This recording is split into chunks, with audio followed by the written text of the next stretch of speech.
Welcome to Silent Queen's Reckoning. I'm so glad you could join us today. Now let's dive right into the story. Chapter 1. On the morning of her brain surgery, Clara Ashford's husband brought her best friend to the hospital and introduced the baby in her arms as his son. The nurse stopped writing. The anesthesiologist looked up. For 3 full seconds, the preoperative room became so quiet Clara could hear the soft beep of the monitor attached to her chest. Then Ethan Royce said, "His name is Leo. He turned 1 last month." Clara lay on the narrow hospital bed in a pale blue gown, a surgical cap covering her chestnut hair, an IV line taped to the back of her hand. Her skin was almost translucent under the fluorescent lights. A thin tremor moved through her fingers, but her face did not change. There was a tumor behind her left temple. In 40 minutes, a neurosurgeon would open her skull and remove it. Ethan had chosen this moment to confess he had a child with her best friend. Mara Whitfield stood behind him in a cream coat, holding a little boy with dark curls and wide blue eyes. The child rested his cheek against her shoulder, one small hand gripping a gold chain around her neck. Clara recognized the chain. It had been her grandmother's. She had lost it from her jewelry drawer 2 years ago. Mara saw Clara looking. Her lips parted slightly, then curved into something too soft to be innocent. "Clara," she said, "I know this is a lot. A lot." Clara almost laughed. But the tumor had already stolen enough from her body. She refused to waste strength. Ethan stepped closer to the bed. He was handsome in the way wealthy men's magazines loved. Dark blonde hair, clean jaw, navy cashmere coat over a custom suit. His face carried practiced concern, but his eyes were restless, irritated by the timing, by the witnesses, by Clara's silence. He had never liked silence unless he controlled it. "I did not want you going into surgery without the truth," he said. Dr. Helena Morris, the anesthesiologist, lowered her clipboard. "Mr. Royce, this is not an appropriate time." Ethan gave her a polite smile that did not reach his eyes. "With respect, doctor, this is a family matter." Clara looked at him. Family. 6 years of marriage. 4 years of fertility treatments. 3 miscarriages. 1 year of headaches, numbness, and memory lapses before the tumor was found. And now a 1-year-old son. With Mara. Mara, who had held Clara through the 2nd miscarriage. Mara, who had brought soup after the 3rd. Mara, who had cried in Clara's kitchen and said, "You and Ethan will be parents one day, I know it." The little boy shifted in her arms. Ethan touched the child's back with a tenderness Clara had not seen in years. That was the part that hurt. Not the affair. Not even the child. The tenderness. Clara had begged for that tenderness when she woke at night with migraines, so violent she could not remember her own address. Ethan would tell her he had investor calls early. He would leave a bottle of painkillers on the nightstand and sleep in the guest room. Now his hand rested on another woman's son, as if he had never been cold in his life. Clara's surgeon, Dr. Jonas Bell, entered the room. He was 50, calm, gray-haired, and famous for removing tumors other surgeons refused to touch. He stopped when he saw the atmosphere. "Is there a problem?" Ethan straightened. "No problem. I need a few minutes alone with my wife." "No," Dr. Bell said. The word was flat. Ethan blinked. Dr. Bell walked to Clara's side and checked the monitor. "My patient is scheduled for a high-risk procedure. She does not need emotional distress before anesthesia." Ethan's mouth tightened. Clara finally spoke. Her voice was hoarse from the medication. "Let him finish." Dr. Bell looked at her carefully. "Are you sure?" "Yes." She turned back to Ethan. "What else did you come to say?" For the first time, uncertainty flickered across his face. He had expected tears, pleading, shock. Maybe a weak little breakdown he could call hysteria later. Instead, Clara was watching him like a woman counting. Ethan reached into his coat and pulled out a folder. Mara's fingers tightened around the baby. Clara noticed. Of course she noticed. Tumors could press on memory. They did not destroy instinct. Ethan placed the folder on the blanket near Clara's knees. "These are separation papers," he said. "A temporary arrangement. Nothing cruel. The house stays available to you during recovery. I will cover medical costs. Mara and Leo will move into the guest wing, after you transition to long-term care. Dr. Morris inhaled sharply. Nurse Elena crossed herself under her breath. Clara stared at the folder. Long-term care. The phrase was so clean it nearly hid the dirt under it. You think I will not come home from surgery, Clara said. Ethan's expression tightened with annoyance. Clara, do not twist this. Then explain it. He glanced at Dr. Bell, then back to her. The doctors have been clear. There are risks, cognitive decline, speech loss, memory loss. You may need support for years. I cannot put my life on hold indefinitely. Mara lowered her gaze, but not before Clara saw the satisfaction in her eyes. Ethan continued. Neurovance is weeks from closing the Helix Med acquisition. If I am trapped in personal chaos, investors panic. If I present a stable family structure, the deal survives. Clara looked at Mara and the child. Stable. Ethan's jaw hardened. I have a son. He deserves legitimacy. The word landed in Clara's chest like metal. Legitimacy. Their dead babies had been grief. His mistress's baby was strategy. Clara turned her eyes to the folder. Is that all? No. Ethan hesitated. There is a funding authorization included. Routine, the Ashford Research Grant renewal. Since you may be incapacitated after surgery, the trustees need your signature now, so Neurovance operations continue smoothly. At that, Dr. Bell looked up. Mara's mouth went dry, and Clara understood everything. The child was not the confession. The child was the pressure. Ethan had not come to clear his conscience. He had come because the Ashford grant renewal required Clara's personal approval. Without it, Neurovance would lose the bridge funding, clinical trial access, and hospital data partnership it needed for the Helix Med acquisition. He had brought Mara and Leo because he thought pain made women obedient. He thought a wife about to have her skull opened would sign anything to be loved for one more hour. Clara slowly lifted her bandaged hand from the blanket. Ethan placed a pen in it. Her fingers closed around the pen. For one terrible second, everyone thought she might sign. Then Clara used the pen to push the folder off the bed. It hit the floor with a soft slap. Ethan's face changed. Clara looked at him, then at Mara.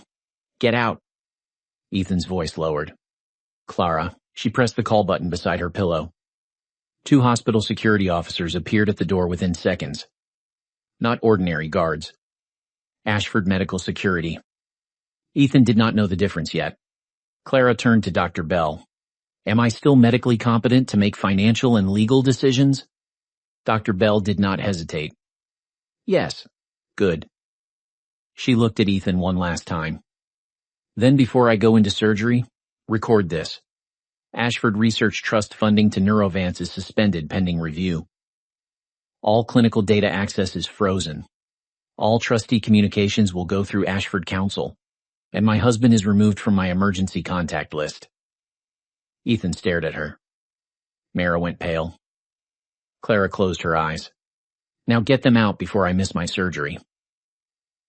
Chapter 2. Ethan tried to stop the removal by raising his voice. That was his first mistake. Men like Ethan believed volume was authority when rooms stopped obeying them. This is absurd, he snapped as the security officer stepped forward. I am her husband. I have legal rights. Dr. Bell stood between him and the bed. You are interfering with a surgical schedule. I am protecting my company. The words left Ethan's mouth before he could catch them. Nurse Elena's eyebrows rose. Clara opened her eyes. Ethan saw her expression and knew she had heard. For years, he had been careful to say their company when cameras were nearby, his company when investors listened, and our future when he needed Clara to sign something. Now, on the morning of her brain surgery, the truth stepped out undressed. My company. Mara shifted Leo higher on her hip. The baby had begun to fusses. His lower lip trembled. He was too young to understand the room, but not too young to feel tension. Clara looked at him for a moment. Her face softened. The child had done nothing. That mattered to her. Mara noticed the softness and misread it as weakness. Clara, she said, voice trembling in a way designed for witnesses. Please do not punish Leo. He is innocent. Clara's gaze lifted to Mara's face. The softness vanished. So was I.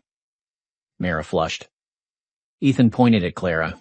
Do not make this vindictive. Dr. Morris stepped toward the IV pump. Sedation window is narrowing, Dr. Bell. Clara turned to the security officers. Escort them out. One officer opened the door wider. Mr. Royce. Miss Whitfield. This way. Ethan looked at Clara as if seeing a stranger. You will regret this. Clara's lips parted. She was pale, exhausted, and minutes from brain surgery, yet when she spoke, every person in the room heard her. No, Ethan. I regret giving you 6 years to become this. For a second, the mask dropped. His eyes hardened with pure hatred. Then the officers moved him backward.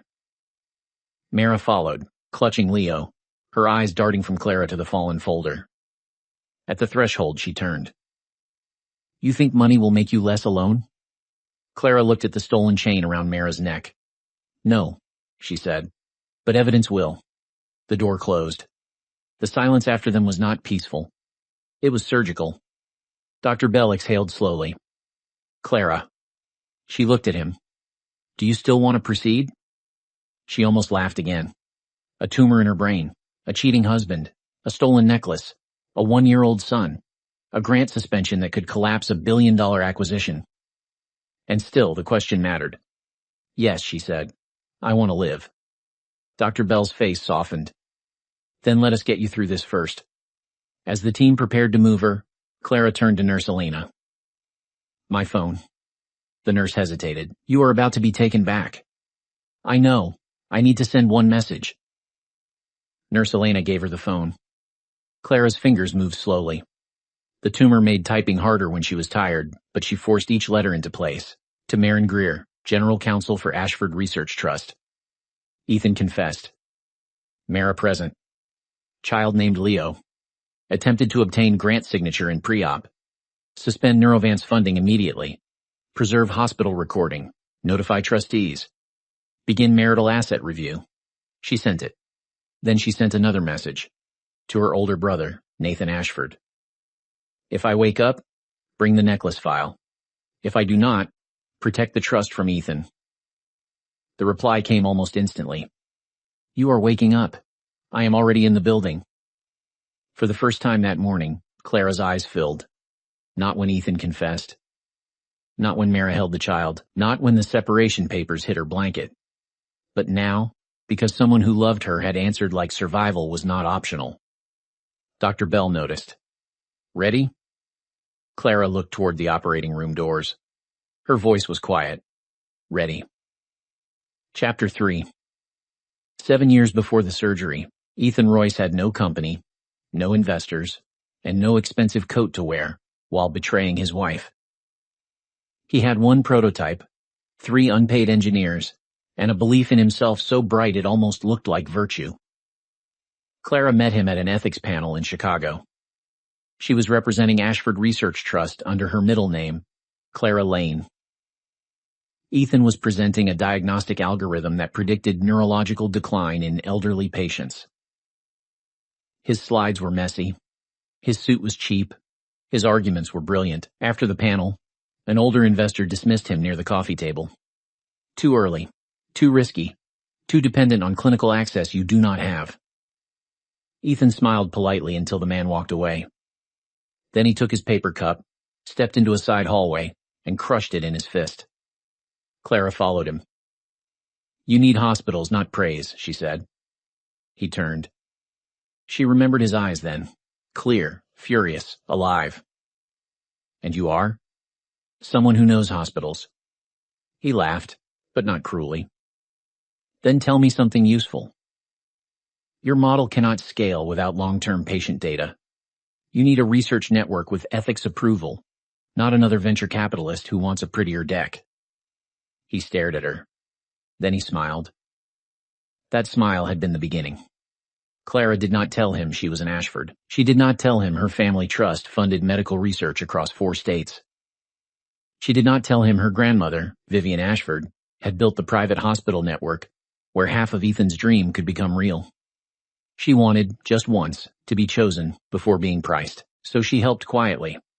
Introductions, ethics boards, pilot access, anonymous bridge capital through Ashford-affiliated funds. When Ethan's startup became Neurovance, he believed the world had finally recognized him. Clara let him. At first, it felt like love. Then it became habit. Then it became his mythology. Ethan the self-made founder. Ethan the visionary. Ethan the man who built a medical AI empire from nothing. Clara stood beside him at galas and watched him accept awards funded by doors she opened. She told herself humility was not erasure. She told herself partnership did not need credit. She told herself he loved the woman, not the name. Then the headaches began. At first she hid them. A sharp pressure behind her temple. A missing word during dinner. A hand gone numb while buttoning her blouse. Ethan was too busy closing the Helix Med deal to notice. Mara noticed. That was what made the betrayal crueler. Mara Whitfield had been Clara's best friend since college. She was golden-haired, warm-voiced, effortless in every room where Clara became quiet. She remembered birthdays. She sent flowers. She knew how to cry without ruining her makeup. When Clara forgot an entire lunch date, Mara took her to the neurologist. When the MRI showed the tumor, Mara held her hand. When Clara shook in the parking lot, Mara said, "You will survive this. Ethan and I will make sure of it." Ethan and I. At the time, Clara thought it meant support. Now she understood it had been a slip. The affair had already begun. The surgery lasted 6 hours. Nathan Ashford waited outside the operating suite with Maren Greer and 3 trustees. He was 39, tall, dark-haired, and grim in a charcoal sweater that looked slept in. He had not forgiven Clara for hiding how sick she was, but fear had temporarily outranked anger. Maren sat with a laptop open, issuing quiet instructions. Neurovance grant disbursement frozen. Clinical data portal suspended. Trustee vote scheduled for 5 p.m. Hospital security footage preserved. Family court counsel notified. Nathan looked toward the operating room doors. And Ethan? Removed from the hospital. He tried to access Clara's room after she went in. Nathan's jaw tightened. Did he take the child? Yes. And Mara? With him. Nathan closed his eyes. She was at our mother's funeral. I know. She slept in Clara's room for a week after the second miscarriage. I know. He opened his eyes. Then we do not just remove funding. Maren looked up. Nathan's voice was quiet. We expose why. Chapter 4, Ethan did not believe the funding freeze until his chief financial officer called him from the Neurovance headquarters. He was standing outside Ashford Medical, one hand gripping his phone, the other holding the folder Clara had thrown on the floor. Mara stood beside him near the black SUV, Leo crying against her shoulder. The morning had turned gray. Rain threatened, but had not fallen. What do you mean suspended? Ethan demanded. The CFO, Martin Pell, sounded shaken. The Ashford Research Trust portal locked us out. Clinical trial data access is frozen pending review. The next disbursement did not clear. That is not possible. It has already happened. Call Maren Greer. She sent the notice. Ethan's throat tightened. Around him, hospital staff moved through the entrance. Ambulances came and went. Real emergencies continued without caring that his empire had just been placed on hold. Mara whispered, Ethan, Leo needs milk. He turned on her. Not now. She flinched. The baby cried harder. For the first time, Ethan looked at his son and felt, not tenderness, but pressure. That shamed him, so he turned away. Martin continued, the Helix Med closing team is asking whether the review affects data continuity warranties. Ethan pressed the phone harder to his ear. Tell them no. I cannot tell them no if I do not know. You work for me, Martin. A pause. I work for Neurovance. The difference was small. The damage was not. Ethan ended the call. Mara stared at him. What happened? Clara's having a tantrum. With a brain tumor? He glared at her. Mara looked away, but her own fear sharpened. She knew enough about Neurovance to know Ashford access mattered. Ethan had told her the company was safe. He had told her Clara was sentimental, not strategic. He had told her the trust was passive, Mara had believed him because believing powerful men was easier when their lies came with penthouses and jewelry. "What do we do?" she asked. Ethan looked down at the folder. Separation papers. Funding authorization. Durable medical authority draft. All useless now. He had timed it perfectly, or so he thought. Confess before surgery. Secure signature. Shift Clara into long-term care if complications followed. Present Mara and Leo as the stable family after a tragedy. Clean. Legal. Efficient. Except Clara had not broken. She had removed him. His phone buzzed again. Message from Maren Greer. Mr. Royce, all further communications regarding Clara Ashford Royce, Ashford Research Trust, and related entities must go through counsel. Any attempt to access hospital records, trust systems, or patient information will be treated as unauthorized. Ethan reread the message. Clara Ashford Royce. Not Clara Lane. Not Mrs. Royce. Ashford. Mara leaned closer. What is it? Ethan showed her the phone. Her face changed. You said Ashford was just her grandmother's old charity. It is. Then why does their lawyer write like Clara controls it? Ethan did not answer, because he had no answer. He had married Clara believing she was connected enough to be useful but estranged enough to be manageable. He knew she had family money. He did not know she could freeze his company before anesthesia. A cold thought moved through him. What else had she not told him? Inside the operating room, Clara dreamed of water. Not really dreamed. Drifted. Somewhere between anesthesia and memory, she saw herself as a child at her grandmother's lake house. Vivian Ashford stood on the dock in a white linen shirt, gray hair pulled back, holding out both hands. Do not give away your name to be loved, her grandmother said. Clara tried to answer, but the lake swallowed the words. When she woke, the first thing she heard was Nathan, Clara. Her eyes opened slowly, white ceiling, soft light. A dry throat, pain but different from the headaches, clean pain, surgical pain, pain with a reason. Her tongue felt heavy. Dr. Bell appeared on her left. You are in recovery. The tumor is out. You did very well. Clara tried to speak. Only air came. Dr. Bell smiled. Slowly. Nathan leaned closer, eyes red. You are alive. That is the only thing I care about right now. Clara blinked once, then twice. She remembered Ethan, Mara, Leo, the folder, the chain. Her hand moved weakly against the blanket. Nathan understood. Funding is frozen, he said. The footage is preserved. Ethan is locked out. Mara is named in the preliminary review. Clara closed her eyes. A single tear slid toward her ear. Nathan wiped it gently. Rest, he said. But Clara's fingers moved again. He leaned close. She formed the words with effort. The necklace. Nathan's expression turned hard. We found the record. Grandmother's chain was photographed in your jewelry inventory. Mara wore it today. Maren has it flagged. Clara's eyes opened. Weak as she was, the look in them made Nathan sit straighter. He had seen that look only once before, when their grandmother removed a corrupt hospital director in less than a day. Clara whispered one sentence. Board meeting. Chapter 5. The Neurovance emergency board meeting was scheduled for the next morning. Ethan tried to prevent it. He called directors personally. He called investors. He called HelixMed's general counsel. He called 2 reporters and then decided against leaking anything because the story did not yet favor him. No one gave him the reassurance he wanted. At 9 a.m., he walked into the glass boardroom on the 40th floor of Neurovance headquarters wearing a black suit and the face of a man prepared to be offended. Mara came with him. That was a mistake. But Ethan insisted. He believed hiding her would make him look guilty. He also believed her presence signaled confidence, partnership, and family. Mostly, he wanted Clara to know Mara had not disappeared. The boardroom overlooked Boston Harbor. Rain streaked the windows. The long table was filled with directors, legal counsel, 2 HelixMed observers, and Martin Pell, who avoided Ethan's eyes. Mara sat beside Ethan, dressed in a beige suit. Leo absent today. Around her neck was no gold chain. Ethan noticed.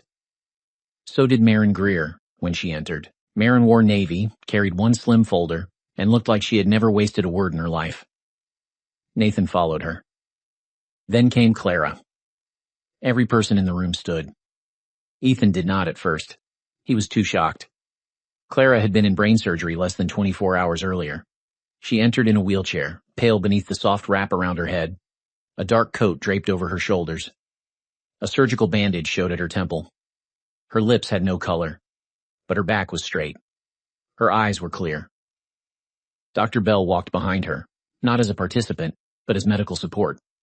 A nurse stood near the door with a portable monitor. Ethan finally rose. "Clara, this is insane." She looked at him. Her voice was quiet and slightly rough, but the room leaned in to hear it. "So was bringing your mistress and son to my pre-op room." Mara's face flushed. Ethan's mouth tightened. "Do not drag Leo into this." "I did not bring him there." The line landed. Marin pulled out a chair. Nathan helped Clara transfer with care. Pain flickered across her face, but she swallowed it before Ethan could use it. Arthur Klein, the independent board chair, cleared his throat. "Mrs. Royce, given your condition, we can postpone." "No," Clara said. "I have lost enough time." Marin connected her laptop to the screen. Before the board is a preliminary report concerning the Ashford Research Trust's suspension of funding and clinical access to Neurovance. This review concerns fiduciary conduct, undisclosed conflicts, attempted coercion of a trustee, and possible misuse of trust-linked resources. Ethan laughed. It sounded wrong in the room. "Coercion? I spoke to my wife before surgery." Marin clicked once. The preoperative room footage appeared. Ethan went still. Mara made a small sound. The video showed everything. Ethan entering with Mara and Leo. The confession. The child's age. The separation papers. The funding authorization. Ethan saying Clara might need long-term care. Ethan saying he had a son who deserved legitimacy. Ethan placing the pen in Clara's hand. The room watched in absolute silence. Clara did not look at the screen. She looked at Ethan. He stared at the footage, as if it had betrayed him by being accurate. Marin stopped the video before Clara pressed the call button. Then she displayed the funding authorization. Mr. Royce attempted to obtain the signature of the controlling trustee within an hour of brain surgery. Immediately after revealing marital infidelity and a child with Miss Whitfield, Dr. Bell has provided a statement that the timing caused acute emotional distress and could have affected surgical preparation. Dr. Bell spoke from the back. "That is correct." Ethan turned toward him. "You are a doctor, not a lawyer." Dr. Bell's expression remained calm. "I am also a witness." Chapter 6, Mara had always thought Clara was kind because she was weak. It was a comforting mistake. Now, sitting in the boardroom under the eyes of investors and lawyers, Mara realized Clara's kindness had been a locked room. She had never known what was inside. Marin moved to the next exhibit. Personal conflict disclosure. Photographs appeared. Ethan and Mara entering private hotels. Ethan holding Leo at a birthday party. Mara wearing the Ashford gold chain. Wire transfers from Ethan's personal account to a childcare trust. A consulting invoice from Mara's company billed to Neurovance. Arthur Klein's face darkened. "Mara Whitfield Consulting received payment from Neurovance?" Ethan answered quickly. "For brand strategy." Marin opened another document. The consulting agreement was approved by Mr. Royce without disclosure that Miss Whitfield was his romantic partner and mother of his child. The agreement includes access to investor communications related to the HelixMed acquisition. HelixMed's observer, a woman named Priya Rao, leaned forward. "That was not disclosed in due diligence." Ethan's jaw tightened. "It is immaterial." Clara spoke then. The room turned to her. A hidden child is personal. A hidden consultant with acquisition access is material. Ethan's face flushed. Mara looked down. She wanted to say she had earned that access. Some of that was true. She was not stupid. She had edited decks, shaped messages, helped Ethan soften aggressive claims for public audiences. But she had also slept in Clara's guest room while carrying Ethan's child. She had taken the gold chain from Ethan and let him say it was forgotten. She had walked into Clara's pre-op room because part of her wanted to watch Clara understand she had lost. Now the room was making Mara understand the same thing. Marin changed the slide. Ashford Research Trust, governance structure. Clara Ashford Royce, controlling trustee. Ethan stared. He knew Clara had influence. He did not know she held control. Marin's voice remained even. Clara Ashford Royce has personal authority over the Ashford Research Grant Renewal, the Clinical Data Partnership, and all trust-controlled patient access agreements. These agreements are not marital assets. They are governed by trust charter and medical ethics obligations. Martin Pell rubbed a hand over his face. Ethan, he said quietly, you told us the Ashford relationship was institutional and passive. It was. Clara looked at him. No, I was. The room went silent. Her voice did not rise. I was passive because I loved you. I let your company keep my name off the story. I let investors call you self-made while my trust absorbed your early risk. I let Mara sit in my kitchen and call me sister while she carried your child. But do not mistake what I allowed for what you owned. Ethan's face twisted. You hid behind money. Clara's eyes sharpened. You hid behind my silence. Nathan's hand curled around the arm of his chair. Arthur Klein stepped in before the room could fracture completely. What is the requested action? Marin answered. The Ashford Research Trust requests immediate formation of an independent special committee, suspension of Ethan Royce from direct oversight of all Ashford-linked programs, removal of Mara Whitfield Consulting from all Neurovance projects, preservation of acquisition communications, and postponement of the Heiress Med closing pending ethical review. Ethan shot to his feet. If you do that, you destroy the acquisition. Clara looked up at him, pale and unflinching. No, you endangered it when you treated a medical trust like a marital convenience. Clara, think about what you are doing. I am. You will cost hundreds of employees their future. That hit the room. Ethan knew it would. Clara closed her eyes for a second. Then she opened them. The employees will be protected. Ashford Trust is prepared to provide conditional operating support if the board removes conflicted leadership from the reviewed programs. Arthur Klein looked at Marin. That offer is in writing? Marin placed a document before him. Yes. Ethan understood the move too late. Clara was not burning the company. She was cutting him out of the part he had used to control her. That was worse. It made her look responsible. It made him look expendable. Chapter 7.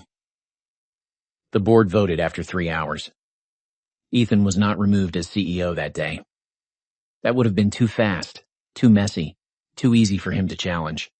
Instead, the board did something more precise. It suspended his authority over the Ashford partnership, created an independent committee, removed Mara's consulting access, postponed the Helix Med closing, and required Ethan to disclose the personal relationship and child to all relevant transaction parties.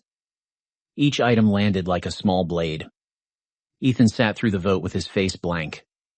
Mara cried silently near the end. No one comforted her. Clara remained upright until the final resolution passed. Then the color drained from her face. Dr. Bell stepped forward at once. She needs rest. Ethan moved toward her. Nathan blocked him. She is my wife, Ethan snapped. Nathan's voice was low. You remembered that late. Clara looked at Ethan over Nathan's shoulder. For a moment, the boardroom disappeared, and only 6 years remained between them. The cramped apartment near South Boston, where Ethan wrote code at 2 a.m. The first grant approval, the wedding under rain, the miscarriages, the tumor diagnosis, Mara's hand in hers, Ethan's hand on Leo's back. Clara felt grief rise, heavy and bitter. But grief was not permission. She spoke carefully. Elise will send divorce papers. Ethan stared at her. Elise? My attorney. Mara lifted her head. Ethan's mouth opened, then closed. He had arrived at the hospital with separation papers, believing Clara was too weak to respond. Less than a day later, She had a legal team, a funding review, board action, and a divorce plan. For the first time, he looked afraid of her competence. "Clara," he said, "we should talk privately." "No." His jaw tightened. "After everything we built? After everything you broke?" He flinched. Mara stood abruptly. "This is not fair." Nathan turned toward her. "Choose your next sentence carefully." Mara's eyes filled with anger. "You all act like I planned some corporate attack. I loved him." Clara looked at her. The room quieted. Mara wiped at her face. "You were sick. You were always tired. He was lonely." Nathan made a sound of disgust. Clara raised one hand slightly. Let her speak. Mara took that silence as space. "He needed someone who saw him as a man, not a project. I did not mean for it to happen. Leo was not a plan." Clara's expression did not change. "And the necklace?" Mara froze. Ethan looked confused. "What necklace?" Clara's gaze moved to him. "You did not tell her?" Mara's face went white. Nathan placed a small evidence photo on the table. Mara in the pre-op room, wearing the gold chain. Beside it, an Ashford inventory record. Vivian Ashford's gold memorial chain. Missing from Clara's home safe. Insured and reported internally 2 years earlier. Ethan stared at Mara. "You said Clara gave it to you," Mara whispered. "You said it was old jewelry she never wore." Clara almost smiled. There it was. The symmetry of thieves accusing each other over stolen things. Marin spoke. "The chain is not merely sentimental. It is part of the Ashford estate inventory. We request its return by end of day." Mara's hand rose to her bare throat. "I do not have it." "Then find it," Nathan said. Ethan looked at Mara as if the ground under her had shifted. Clara was not interested in watching them discover the limits of each other's lies. She turned to Dr. Bell. "I am ready to go." Chapter 8 recovery was not cinematic. It was not all silk robes and dramatic phone calls. It was pain medication, speech exercises, headaches, nausea, and the strange humiliation of needing help to sit up. Clara hated that part most. For years, she had mistaken quiet competence for independence. After surgery, she had to learn that needing help did not make her weak. It made her alive. She moved into the Ashford Lake house for recovery. The same house from her anesthesia dream. Wide windows, cedar floors. A gray lake beyond the deck. Nathan slept in the guest room. A nurse came twice a day. Marin visited with folders. Clara was not allowed to read for more than 20 minutes at a time. Ethan called. Clara did not answer. Mara texted. Clara blocked the number, then unblocked it for evidence. Every message went to Elise. Mara's first messages were apologies. "I never wanted to hurt you." Then explanations. "You and Ethan were already distant." Then demands. "Leo should not suffer because you are angry." Then fear. "Ethan says the board is asking questions about my invoices. Please tell them I did real work." Clara read that one twice. "Please tell them I did real work." A year of betrayal, and Mara still wanted a reference. Clara set the phone down and laughed until her stitches ached. 2 weeks after surgery, Elise Hart arrived with divorce papers. Elise was a divorce attorney with a calm face and a reputation for making aggressive men regret using adjectives. She sat across from Clara at the lake house dining table, took in the bandage, the pill bottles, the view, and said only, "We will move at your pace." Clara liked her immediately. "What pace keeps him from controlling the story?" Clara asked. Elise smiled faintly. "The correct one." They filed quietly. No press statement. No interviews. No dramatic leak. Ethan and Mara expected one. They prepared for one. Ethan hired a crisis team. Mara deleted old social media posts, then restored several that made her look maternal and misunderstood. Clara did nothing public. That made them restless. Silence is only comfortable when the guilty believe it means surrender. At the end of the 3rd week, Marin received the chain. It arrived by courier in a padded envelope. No note. Clara opened the case at the dining table. The gold chain lay inside. Polished, delicate, familiar. Her grandmother had worn it every day after Clara's mother died. It was not the most expensive piece in the Ashford vault. It was simply the one that mattered. Clara touched it with one finger. For the first time since the surgery, she cried without stopping herself. Nathan found her 20 minutes later. He sat beside her without speaking. Finally, Clara whispered, "I let her into everything." "Yes." "I let him into everything." "Yes." "I thought if I was generous enough, no one would think I was using power." Nathan looked at her. "And they used your generosity as proof you had none." She closed the box. That sentence became the line she carried into court. Chapter 9. The divorce hearing was held 2 months after surgery. By then, Clara could walk without assistance, though pain still came if she stayed upright too long. Her hair had been cut to her jaw to blend the shaved section near the surgical scar.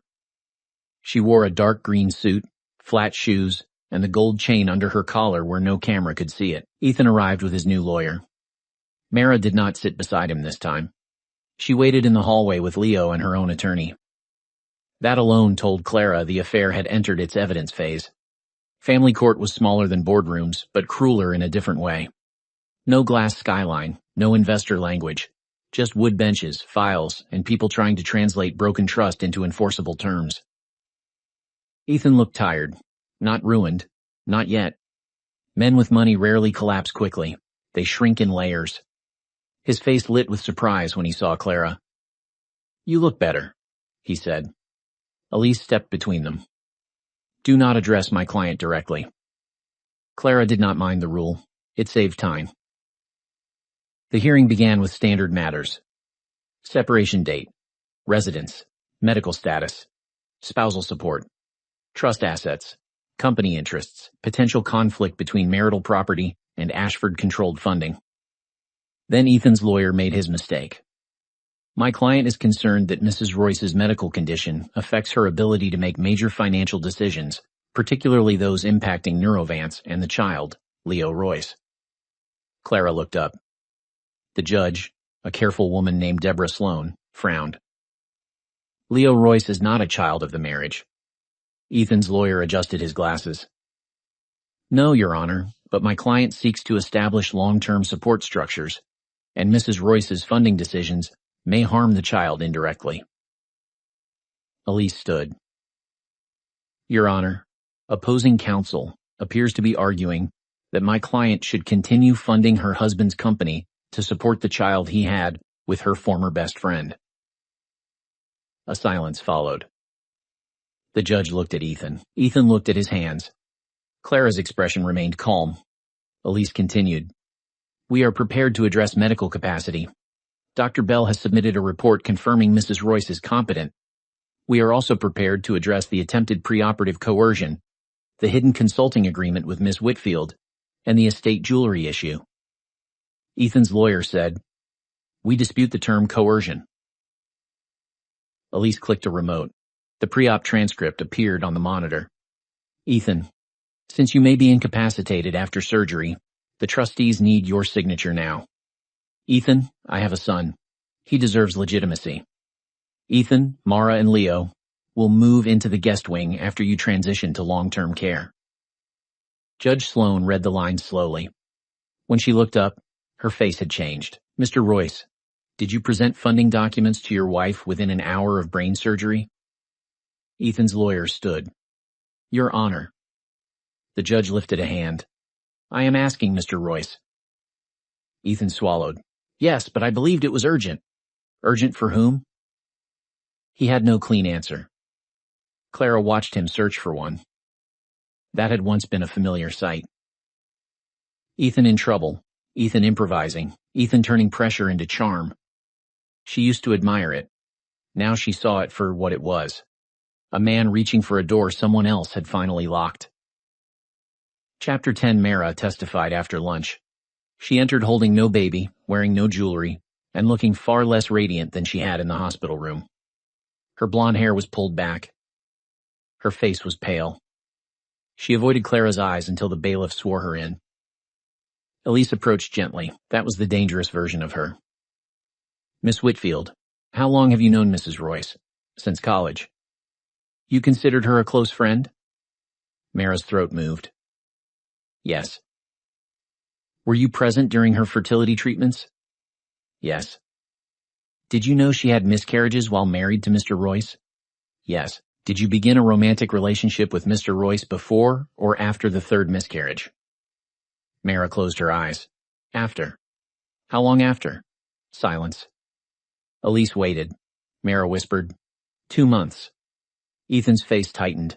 Clara felt the words, but they did not break her. Perhaps because the breaking had already happened in the pre-op room. Elise continued. When did you become pregnant?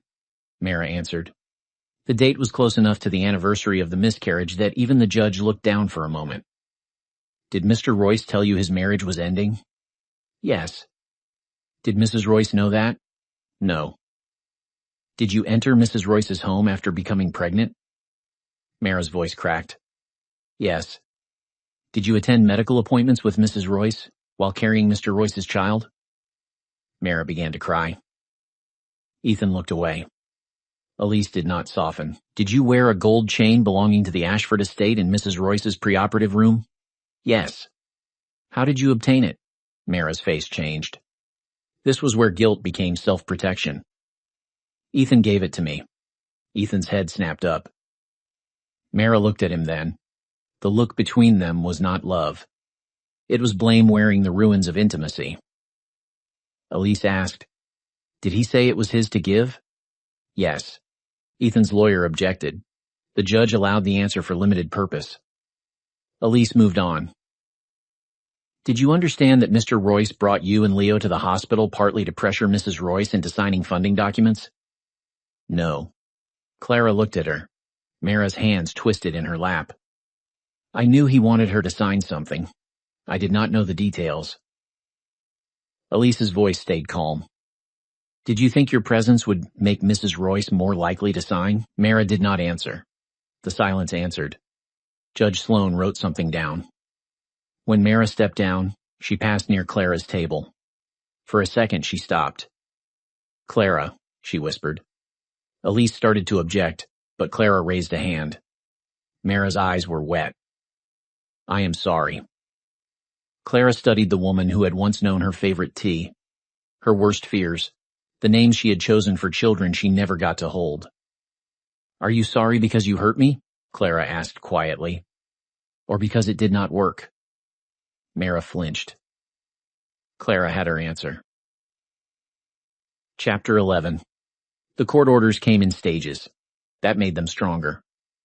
First, the judge confirmed Clara's medical competence and denied Ethan's attempt to frame her funding decisions as impaired. Second, the court recognized that Ashford Trust assets, the lake house, the clinical data agreements, and inherited estate property were separate from the marital estate. Third, Ethan was barred from contacting Clara directly except through counsel. Fourth, the court ordered preservation of all communications involving Ethan, Mara, Neurovance, and Ashford-linked entities. Fifth, the court referred the attempted preoperative signature request to a separate civil review due to possible undue influence. Ethan did not explode. He sat very still. That was how Clara knew he understood. The divorce was no longer about who left whom. It was about what he had tried to take while she was most vulnerable. Outside the courtroom, reporters waited. The story had begun leaking after the board action, though no one had the full shape yet. Billionaire medtech founder, brain surgery, mistress, hidden child, frozen funding. Ethan walked out first. A reporter asked, Mr. Royce, did you ask your wife to sign corporate funding documents before brain surgery? His jaw tightened. No comment. Another shouted, is it true the Ashford Trust suspended Neurovance funding because of misconduct? No comment. Did you father a child with your wife's best friend? He kept walking. Mara left through another exit. Clara waited until the hallway cleared. Nathan offered his arm. She took it. Do you want the side door? He asked. No. You do not owe anyone a statement. I know. She stepped out through the main doors. Cameras flashed. For a moment, light stabbed her eyes and pain pulsed behind the scar at her temple. Nathan steadied her, but she did not step back. A reporter called, Mrs. Royce, are you trying to destroy your husband's company? Clara looked at the cameras. Her voice was quiet, but microphones caught it. No. I am trying to make sure medical research is never controlled by a man who confuses a patient's vulnerability with his opportunity. The line ran on every business channel that night. Not because Clara shouted, because she did not. By the end of the week, Helix Med postponed the acquisition indefinitely. Neurovance's board appointed an interim ethics officer with Ashford Trust approval. Ethan remained CEO in title for 3 more months, but no major partner would meet him without independent counsel present. Mara's consulting firm folded quietly. Leo received support from Ethan through family court, as he should. Clara made no attempt to harm the child. That surprised people. It should not have. Clara's revenge was never against a baby. It was against the adults who used one. Chapter 12. The final divorce decree was signed 9 months after the surgery. By then, Clara's speech was fully recovered. Her scar had faded to a fine line beneath her hair. She still had headaches sometimes. She still forgot simple words when tired. She still woke some nights with the memory of Ethan placing a pen in her hand while her brain tumor waited under a surgical light. Healing did not erase the room. It simply gave her the strength to leave it. Ethan asked to see her after the signing. Elise advised against it. Clara agreed anyway, with Nathan and security nearby. They met in a private courthouse conference room. Ethan wore a charcoal suit, but it hung looser now. His hair was still neat. His face was still handsome. Yet something behind the eyes had dulled. He looked like a man who had spent months discovering that charm does not work on documents. Clara, he said. She sat across from him. Say what you came to say. He looked down at his hands. I am sorry. She waited. I was scared. Of my tumor? Of losing control? That, at least, sounded true. He continued. When you got sick, everything changed. Investors were asking questions. Helix Med wanted stability. Mara was there. Leo was there. I convinced myself I was protecting the company. Clara's expression did not move. You brought your mistress and child to my pre-op room. His face tightened. I know. You asked me to fund your company while preparing to move them into my house. I know. You used my possible brain damage as part of your exit plan. He closed his eyes. When he opened them, they were wet. I know. For years, Clara had imagined apologies as keys. If Ethan ever truly understood, perhaps something locked inside her would open. Now the apology sat between them, and she felt no release.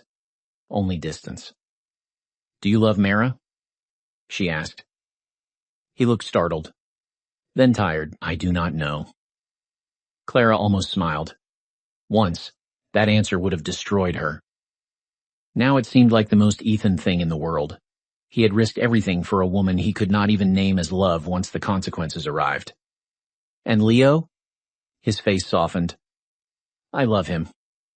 Good, Clara said. He looked at her. She stood slowly. Then be better for him than you were for me. His mouth trembled. Is there any way to repair what I did? No. The word was gentle. Final things can be gentle when they are true. Ethan nodded once. At the door, Clara paused. You should know something. I did not cut the funding because you had a child. He looked up. I cut it because you thought my fear made me available for theft. He had no answer. She left him there.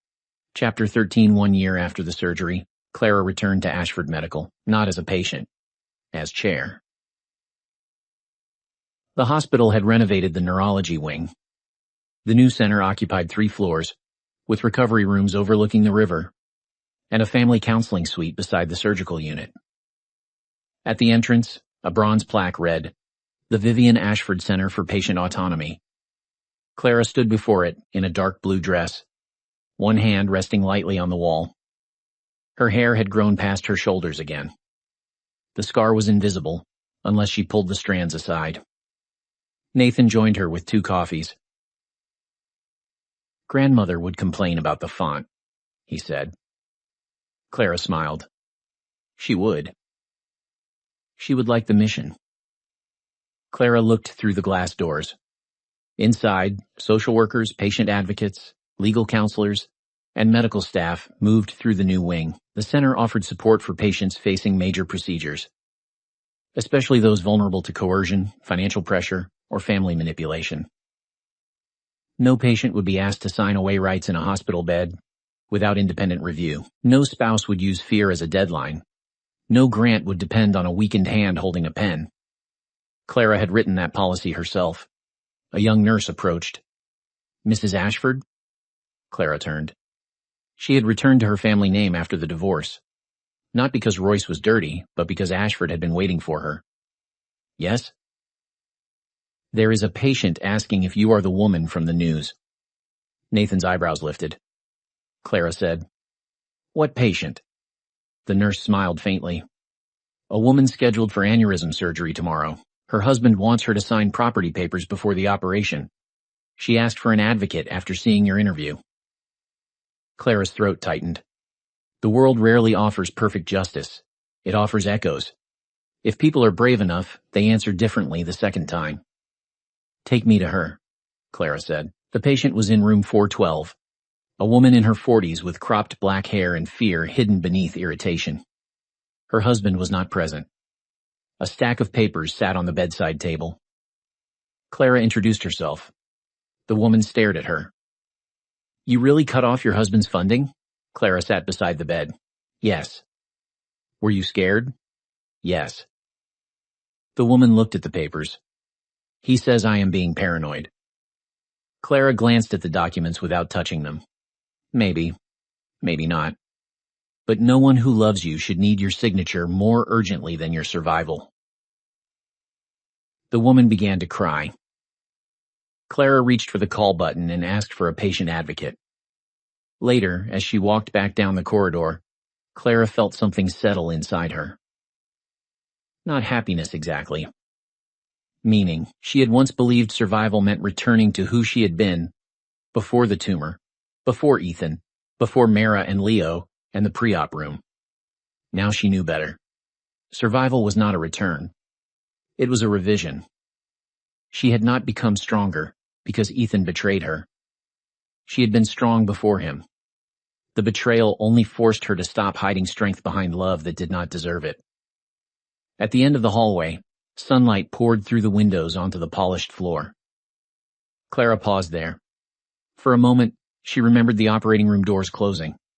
Her brother's message, the pain in her throat, the awful clarity of Ethan's voice, saying his son deserved legitimacy while she lay under surgical lights. Then she thought of the woman in room 412.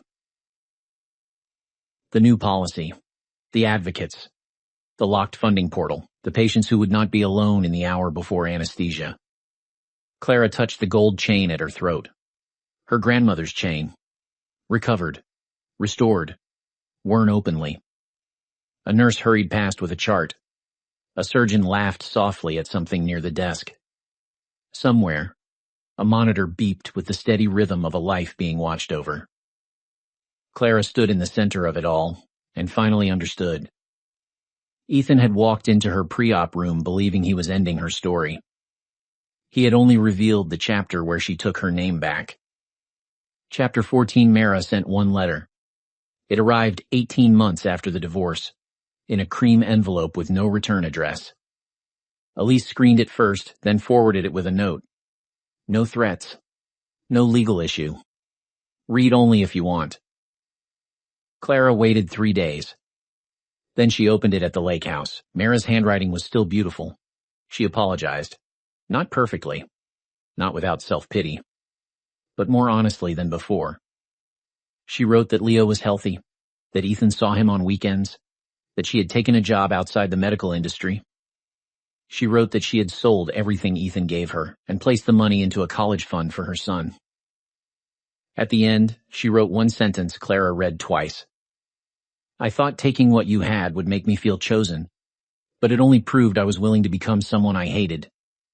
Clara folded the letter. She did not answer. Some apologies are not invitations. They are receipts from a life someone else has to live with. That evening, Nathan came over with takeout and a stack of board papers. They ate on the deck while the lake turned gold under the setting sun. Anything interesting today? He asked. Clara looked at the letter on the table. An old ghost wrote, Do we need lawyers? No. Do we need wine? Yes. He got the bottle. They sat in comfortable silence for a while. The lake was still. The sky slowly darkened. Clara felt the familiar pressure behind her temple, mild now, manageable. A reminder, not a threat. Nathan raised his glass. To being alive. Clara touched her glass to his. To being awake. She meant more than the surgery. For years, she had been awake enough to function but asleep inside her own marriage. She had mistaken sacrifice for intimacy. She had allowed Ethan's ambition to become the weather in every room. If he was tense, she softened. If he was insecure, she disappeared. If he needed applause, she stood behind the curtain and clapped first. Now she no longer lived behind curtains. The Ashford Trust had changed its governance standards. Neurovance had stabilized under a new CEO after Ethan resigned under pressure. Helix Med partnered with the Ashford Center directly. Ethan became a cautionary case study in founder ethics courses, though his name was usually omitted. Clara kept no trophies from the collapse, no framed headlines, no clipped articles, no saved video of the boardroom, only the chain, only the policy, only the knowledge that when her hand was weakest, she had still pushed the folder away. That was enough. Her phone buzzed. A message from Dr. Bell. Patient in 412 asked me to tell you she refused to sign until after surgery and independent counsel. She said your exact sentence back to her husband. Clara smiled. Nathan looked over. Good news? Yes. What happened? Clara looked out at the lake. Someone kept her name. Nathan did not ask more. He understood. Night settled slowly. Clara breathed in cool air and felt the quiet move through her body without fear. It was not the silence Ethan had used against her.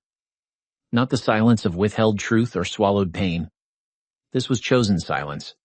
Restful. Whole. Her life had not become simple. It had become hers. And for the first time in a long time, that was enough. Subscribe for more emotional stories about betrayal, hidden strength, and justice served with evidence, dignity, and power.